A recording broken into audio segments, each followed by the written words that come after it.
Il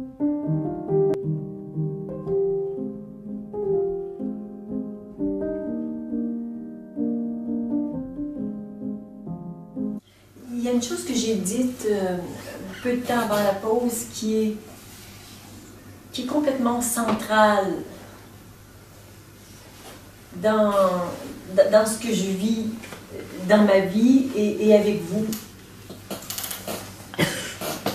qui serait peut-être le postulat majeur autour duquel tourne mon enseignement ou ma vie, tout ça c'est pareil, mais il y a cet élan vraiment pour vous nourrir, mais vraiment avec le meilleur possible, de vous donner donc la meilleure nourriture possible. J'ai vraiment ça à cœur.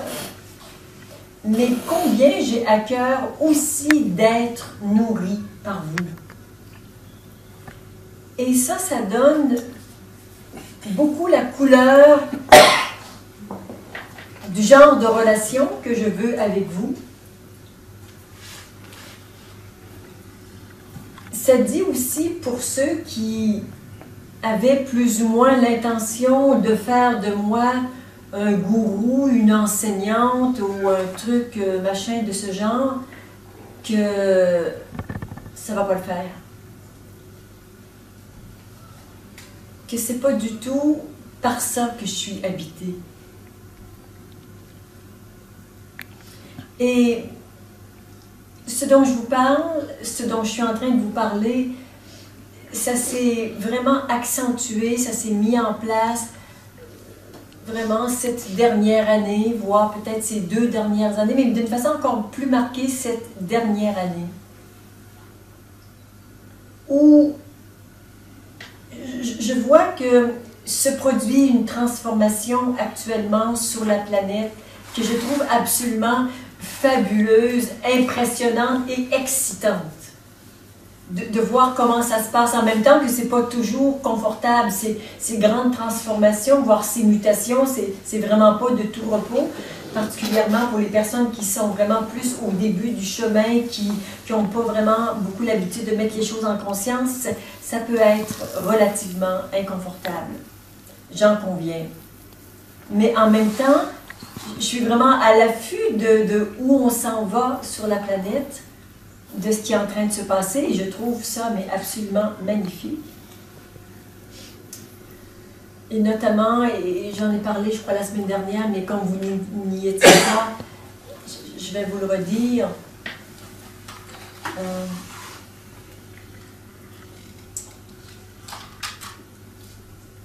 Les Américains, par le geste qu'ils ont fait d'élire un président tel que Donald Trump, disent quelque chose par rapport à où nous en sommes dans notre humanité. Les Américains, la puissance la plus grande puissance au monde, ont élu un enfant roi. Un enfant roi, c'est un gros bébé gâté qui n'a pas de parents et qui fait ce qu'il veut à la maison. C'est ça, un enfant roi. Il n'y a pas de parents.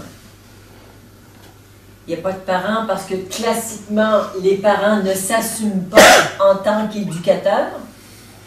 Donc, il est obligé de s'inventer et de s'éduquer tout seul. Donc, il prend sa place et en même temps, il dit à tout le monde de la famille quoi faire. Papa, maman, les autres enfants. L'enfant roi, c'est lui, c'est le boss à la maison. C'est lui qui décide tout. C'est ce genre de personnage que les Américains ont élu comme président. J'ai hâte de voir ce que les Français vont faire. J'ai une petite idée, mais je me garde bien de vous la donner. Mais inévitablement, il y aura quelque chose qui s'apparente à ça. Et ça, pour moi, dans un premier regard ou au premier degré, ça peut avoir l'air d'une mauvaise nouvelle. En tout cas, c'est ce que j'ai ressenti à un moment donné quand j'ai dit « Oh non, ça va mal, ça va plus mal que je pensais ». Et au deuxième regard, j'ai dit « Non, non, non, non, non ». Tu sais, au-delà de ce qu'on est habitué de penser, un gros bébé gâté pour diriger, pour gouverner une nation comme ça, c'est que ça ne va pas le faire du tout. Mais oui, il est en train d'apprendre, il fait plein d'erreurs, et bon, peut-être qu'il va apprendre, c'est possible. On est en train de vivre une transformation, mais qui est absolument extraordinaire, et il ne peut plus se passer des choses comme ça s'est passé avant. On est en train de vivre en France une élection présidentielle comme jamais ça s'est produit, mais ça n'a aucun sens, c'est complètement imprévisible, y compris les résultats qu'on va avoir demain, plus ceux du second tour. Donc, on nage en plein inconnu, si on peut dire ça. Il y a quelques statistiques, quelques prévisions, puis on les regarde, puis personne n'y croit. Bon, ça, c'est ça le tableau actuel. Tout ça pour dire qu'il y a ce grand changement planétaire. Ça me tremble dans les genoux tellement que ça me décide de voir qu'on est en ébullition, que rien n'est connu et qu'on est obligé d'inventer le monde dans lequel on va vivre. Nous et nos enfants, on prépare des trucs. C'est sûr qu'on n'est pas très bon. Encore, on commence. On est vraiment des bébés humanité en train de franchir un cap. Donc, est-ce qu'on va prendre toutes les bonnes décisions? Non. On va faire essai-erreur pendant certainement quelques centaines d'années. Mais bon, on va apprendre. Mais là, on parle de l'humanité, on ne parle pas d'une personne, on parle vraiment de quelque chose de beaucoup plus vaste. Mais la conscience est en train d'évoluer. On est passé d'une conscience, et ça j'en parle, je crois que c'est dans, je ne sais plus quel livre, Le Voyage au cœur de soi, je crois. On passe d'une conscience tribale, qui est une conscience collective, mais à l'intérieur d'une tribu, à l'intérieur d'un petit groupe. Comme s'il y avait juste ça qui existe dans la tribu, mais on a une conscience qui est collective. Mais c'est une petite unité. Et on a migré vers un deuxième niveau de conscience qui est une conscience très égocentrique. Moi, moi, moi, moi, moi, moi, moi. Et là, on s'est dit, mais tiens, j'existe pas juste au sein d'une collectivité, mais j'existe aussi en tant qu'individu. Alors, on s'en est occupé. Qu'est-ce que j'aime pas, qu'est-ce que je veux. Puis là, ça a été... Bon, ça fait comme au moins 2 millénaires et plus qu'on est vraiment dans cette conscience moi, moi, moi, moi. Et là, on est en train de muter vers une autre conscience totale qui ressemble à celle-là, mais qui n'est pas juste pour un groupe, mais qui est vraiment la conscience totale qui est en train de s'ouvrir. Et c'est ça, l'éveil à soi. C'est l'éveil à soi en tant que je suis conscience, incarnée dans une forme individuelle. Donc, on est en train de vivre cette grande mutation planétaire qui est la simple évolution de la conscience telle que nous l'avons tous vécue et telle que nous l'avons engrammée dans chacune de nos cellules. Donc, il se passe ça au niveau planétaire. En tout cas, c'est le regard que j'en ai actuellement. Et puis, on va revenir à un microcosme. Il y a ce que nous, on vit, ce que moi, je vis personnellement, Claudette, avec chacun de vous, ce que vous êtes et ce qu'on peut partager ensemble. Et je reviens à cette aspiration qui est extrêmement profonde de j'ai envie de vous nourrir, mais j'ai envie que vous me nourrissiez. Parce que les prochains pas sont forcément des pas qu'on va faire ensemble. Le temps de l'individualité et de la séparation, c'est terminé. Pour certains, il y a encore quelques belles décennies à jouer à ça, parce que tout le monde ne va pas muter en même temps. Mais peut-être qu'on a une petite longueur d'avance, qu'on est en train d'établir les prémices de comment on va vivre dans la société un petit peu plus tard.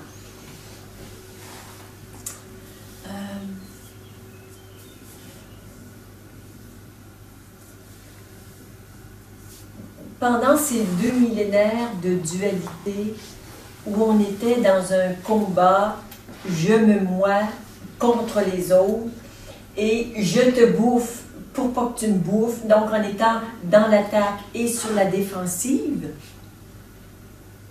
cette ère qui est de plus en plus révolue ouvre sur un passage extraordinaire qui est le passage de l'unité, qui est ensemble. C'est ensemble qu'on va le faire et nous avons besoin les uns des autres plus que jamais. Et cet éveil de la conscience, ce passage à cette conscience cosmique, est justement ce qui nous permet de le faire non pas un par un, mais de le faire collectivement. D'où ce que je ressens vraiment d'une façon très marquée, je le disais tout à l'heure, depuis 1 an, même la façon de vivre la spiritualité, la façon dont on l'a vécu ces derniers siècles est devenue obsolète. Ces histoires de maîtres et disciples, c'était bien, ça a fait son temps, c'est fini. Et bien sûr, on peut reconnaître que les vrais maîtres ont toujours voulu que leurs disciples deviennent des maîtres. On est d'accord avec ça? Les vrais maîtres, les authentiques. Cependant, leur désir que leurs disciples deviennent des maîtres se faisait dans une relation de maître à disciple. Et ça va plus. Ça va plus. Ce qui fait que on peut essentiellement se retrouver entre nous avec essentiellement, bon, je suis la personne qui fait les invitations. À certains égards, je pourrais dire, j'ai une petite longueur d'avance. J'ose vous inviter parce que j'ai quelque chose à vous offrir. Je sais avoir de la bonne nourriture à vous offrir et je vous dis, qui vient manger à ma table? Mais c'est l'auberge espagnole. Il y aura quelque chose sur la table, mais il y a aussi de grands espaces vides où vous pouvez apporter ce que vous avez envie d'apporter dans ce festin qu'on va partager pendant 3 jours. Ça me tente tellement, tellement de vivre ça de cette façon-là et que chacun soit reconnu avec toute sa force, sa grandeur, sa beauté, sa particularité, et aussi ces trucs qui sont moins aboutis, qu'on utilise l'espace du groupe, comme on le fait tout à l'heure et hier, pour amener dans un autre espace certains vécus qui appartiennent à notre existence passée, et ça c'est aussi notre réalité toute humaine.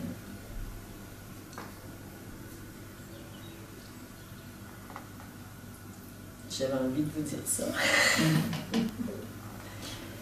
J'avais envie de vous dire que pour moi,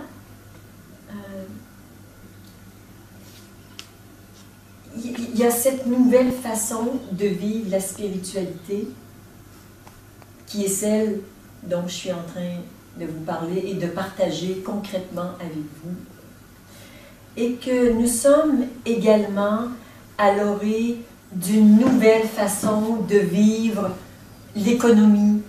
On voit avec des organisations comme Airbnb, comme Uber, eux aussi, ils tentent des affaires, ça ne marche pas, c'est en contradiction dans certains pays, c'est pas au point, ils reculent. C'est une nouvelle façon de faire des affaires, il y a une nouvelle façon de faire de la politique, c'est pas encore au point, mais c'est en train de bouger. Il y a une nouvelle façon de se vivre dans son travail, dans sa famille, vraiment partout. Et on est en train d'inventer une nouvelle façon de vivre vraiment ce 21e siècle. Et ça nous demande d'être créatif, ça nous demande d'être vrai, chacun, d'être généreux de tout ce qu'on peut apporter. inévitablement, dans certains groupes, on apportera plus et dans d'autres groupes, on va recevoir davantage. En vous disant ça, je vous lance aussi une grande invitation pour que vous ayez envie vraiment d'inventer votre vie dans le moment présent à partir de ce que vous sentez qui est juste pour vous. C'est une invitation à tester des affaires. On n'est pas obligé d'être bon tout de suite la première fois. On va tester des affaires personnellement, dans nos manières de vivre nos familles. Je connais combien de couples qui ne vivent pas une relation de couple standard. Papa, maman, 2 enfants, un petit chien, une maison en banlieue. C'est chouette, mais le moins qu'on puisse dire, c'est que ça ne fait pas tout le monde. Alors, il y a des couples qui se vivent de toutes sortes de façons originales, mais on invente le couple qu'on peut vivre avec une personne. Bon, on l'invente, puis on fait évoluer les trucs, puis on s'ajuste, puis il n'y en a pas de cadre. Il n'y en a plus de cadre. Dieu merci. Il n'y a pas de norme. Il n'y a pas de norme. Et quand on est libéré justement de cette normalité, on a la possibilité d'être spontané, de vivre des expériences, de dire oui, ça j'ai essayé, mais à cause de ça, puis je vais le changer, tu vois. On est créatif, mais toujours en fonction des personnes avec qui on est. Une relation familiale, une relation amoureuse ou amicale, je le disais tout à l'heure, en fonction de avec qui je suis amie, ça va prendre des formes complètement différentes. Et ça n'a pas besoin d'être tout le temps pareil. Ça n'a pas besoin d'être tout le temps pareil. Ça s'invente vraiment au fur et à mesure, en fonction de sa créativité, mais surtout en fonction de ce que je vis dans le moment présent. Et ça nous laisse une telle liberté de s'exprimer et de créer notre vie. Qu'est-ce que j'ai envie de vivre comme relation, comme travail, comme lieu de vie? On n'arrête pas d'inventer des nouvelles façons de vivre en termes de lieu de vie. C'est vraiment extraordinaire ce qu'on est en train de vivre. C'est un passage. Pour ceux qui sont pas trop insécures, évidemment, l'insécurité amène à cristalliser, à se protéger, à trouver des anciens schémas. Bon, il y a des gens qui ont encore besoin de ça et on peut comprendre ça. On a été là-dedans suffisamment longtemps pour être capable d'avoir de l'empathie pour ça, de juste ouvrir des portes et les gens vont prendre ces portes quand ils y seront prêts. Mais là aussi, ce sont des chaînes. Oui, là aussi, ce sont des chaînes. Mais il y a des personnes qui ne peuvent pas faire autrement que de vivre enchaînées. C'est très sécurisant, les chaînes. Et la liberté, c'est bien, mais il faut savoir quoi faire avec. Et il faut l'assumer. Ouais. Ça s'apprend. Et ça s'apprend. Et ça s'apprend. On trébuche. Exactement. Et le meilleur moyen d'apprendre, c'est de se mettre en situation, de faire essai-erreur et de trouver ce qui nous convient, de comment j'ai envie de vivre cette liberté. Comment ça résonne en vous?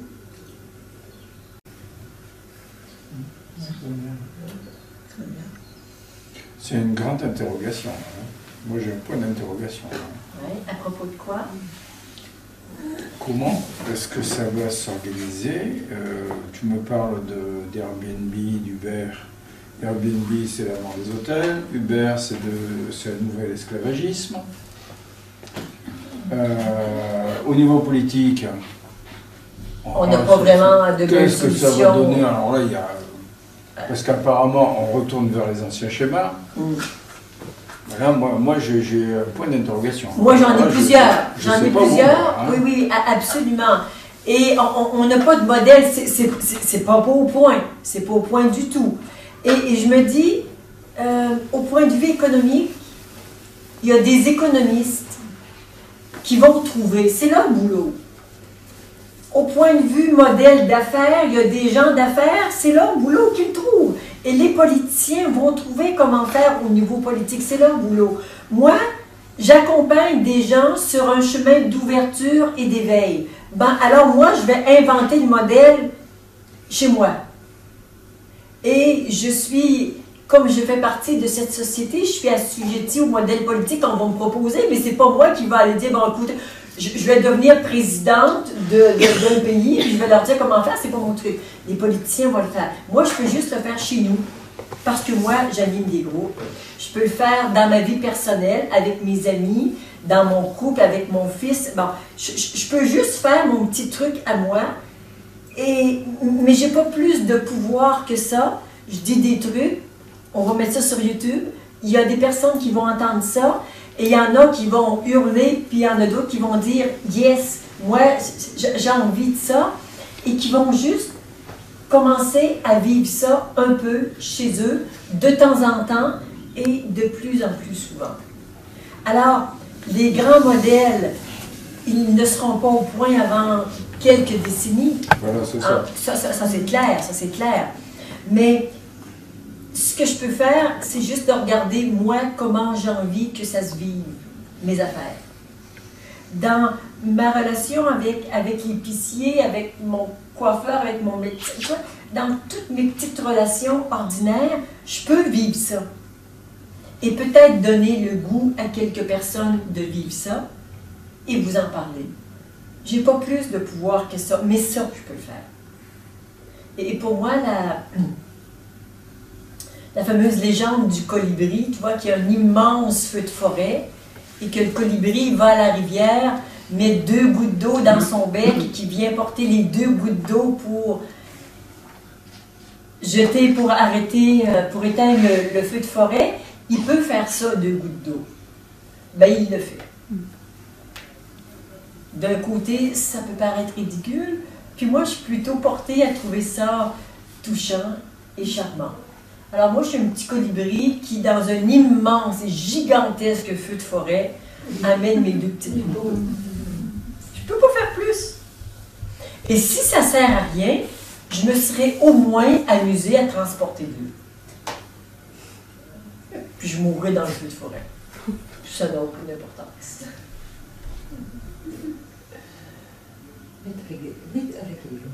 Mais avec élégance. Ah oui, parce que sans élégance, on ne fait rien. Pour répondre, Bernard, c'est ton prénom? Je crois qu'il y a de la place pour tout le monde en tout temps. Et tout doit s'exprimer, c'est comme ça. Enfin, je pense que ça évolue. Qu'est-ce que tu veux dire? Par rapport à Airbnb, tu disais c'est la mort des hôtels. Maintenant, il y a de la place pour tout le monde. Uber, il y a de la place pour tout le monde. Les trucs politiques, il y a de la place pour tout le monde. Je veux dire, je pense, oui, fait transformer les je choses pense que du pendant un certain temps, il y aura de la place pour plusieurs modèles. Mais inévitablement, les vieux modèles vont avoir tendance à disparaître pour laisser de la place à des nouveaux. Airbnb, prochainement, ça va être déjà obsolète. On va passer à autre chose.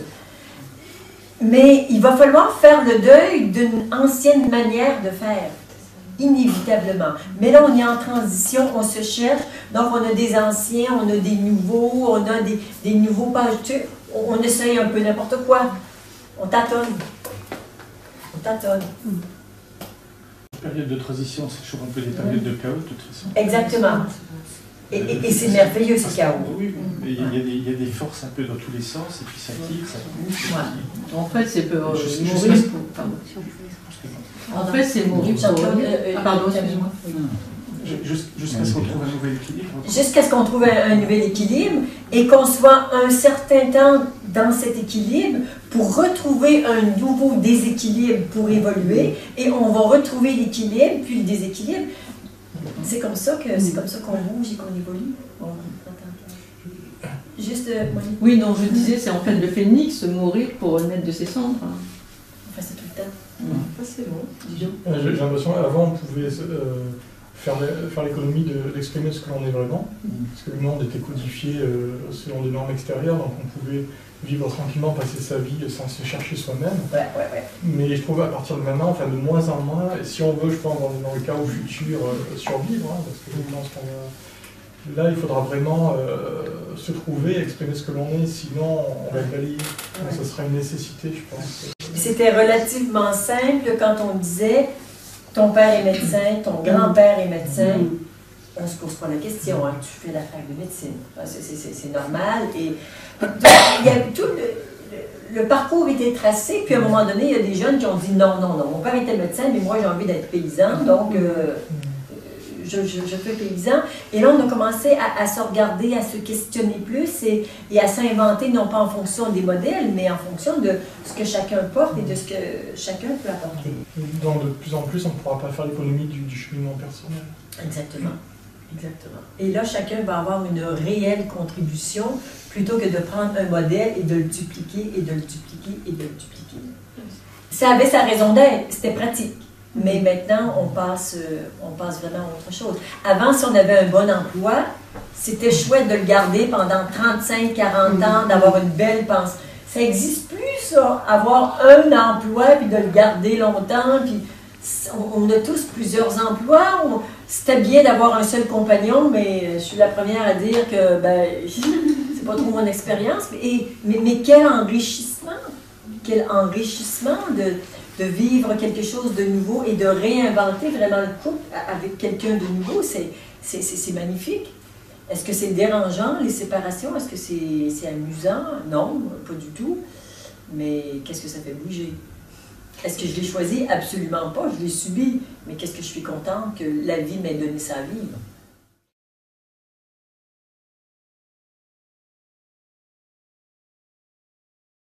Oui, je voulais te demander qu'est-ce que tu attends de moi?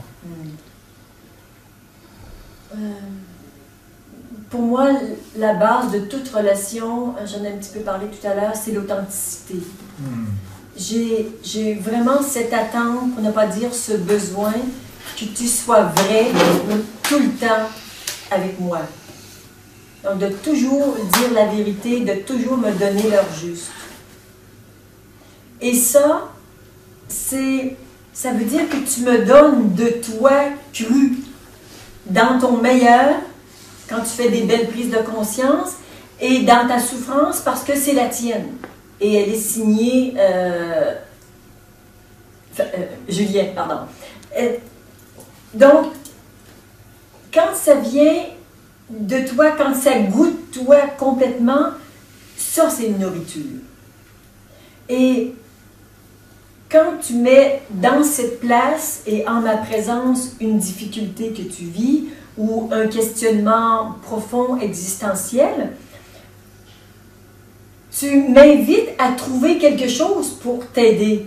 Quelque chose que je ne connais peut-être pas, mais que je vais inventer juste pour toi et que là, je suis en train de faire un acte créatif pour te servir, pour répondre à ta demande. Et ça me plaît qu'il y ait cette demande.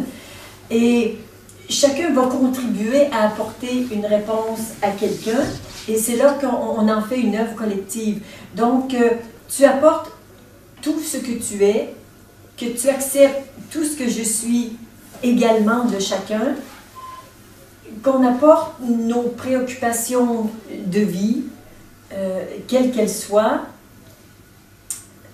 y compris celles qui sont plus existentielles. C'est la base de « je vais te donner le meilleur de moi et toute la vérité à propos de moi ». Il n'y a pas plus d'attente précise que ça. Mais je m'attends vraiment à ce que chacun soit ici, présent, comme vous l'êtes maintenant. Présent, ouvert, authentique. S'il y a ça comme prédisposition, comme disposition intérieure, si vous êtes comme ça, après, on va s'inventer des jeux. On a des choses à regarder ensemble. Et quand on regarde des choses ensemble, chacun a un petit quelque chose à dire que d'autres n'ont pas. Et là, on crée vraiment une œuvre collective. Et c'est comme ça qu'on peut grandir ensemble. Et que chacun est meilleur que d'autres sur un point spécifique dans ce qu'on fait. Et je ne vous dis pas ailleurs, c'est encore plus vrai. Ça répond à ta question? Merci.